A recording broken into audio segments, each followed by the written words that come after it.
Hi hello friends, welcome to all. நாங்கள் இதுவரை offline classes தான் எடுக்கலான்னு பிளான் பண்ணிட்டு இருந்தோம்.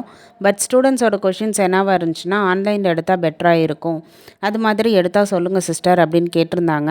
ஸோ ஃபஸ்ட்டு உங்களோட கொஷின்ஸ் தான் எனக்கு இம்பார்ட்டண்ட்டாக தெரிஞ்சு, அதனால் ஃபஸ்ட்டு ஆரி கிளாஸ் ஸ்டார்ட் பண்ணலாம், அப்புறம் லைன் பை லைனாக ஃபேஷன் டிசைனர் அண்ட் டெய்லரிங் கோர்ஸ்லாம் ஆட் பண்ணிக்கலாம் அப்படின்னு இருக்கோம். April 28 ஃபஸ்ட்டு பேட்ச் ஸ்டார்ட் ஆகுது. ஃபஸ்ட்டு 10 மெம்பர்ஸ்க்கு ஆஃபர் இருக்குது. ஸோ சீக்கிரமாக ஜாயின் பண்ணுங்கள். வீடியோஸ்லாம் கிளியராக தான் இருக்கும். ஏதாவது டவுட் இருந்தால் வாட்ஸ்அப் ஆர் கால் பண்ணி கூட கேட்டுக்கலாம். 3 மந்த் கோர்ஸ் தான், பேசிக் டு அட்வான்ஸ் வரைக்கும். அதுக்குள்ளே நாங்கள் உங்களை ஆறு டிசைனராக உருவாக்கிடுவோம். ஸோ இதில் எந்த டவுட்டும் உங்களுக்கு வேணாம். நீங்கள் ஒரு ஷாப் வைக்கிற மாதிரி இருந்தாலும் அதுக்கான ஃபுல் வேலையுமே நாங்களே உங்களுக்கு பார்த்து தந்துடுவோம். ஸோ நம்ம இன்ஸ்டியூட்குள்ளே வாங்க, உமன் என்டர்ப்ரனராக வெளில போங்க. Further details contact me. Thank you.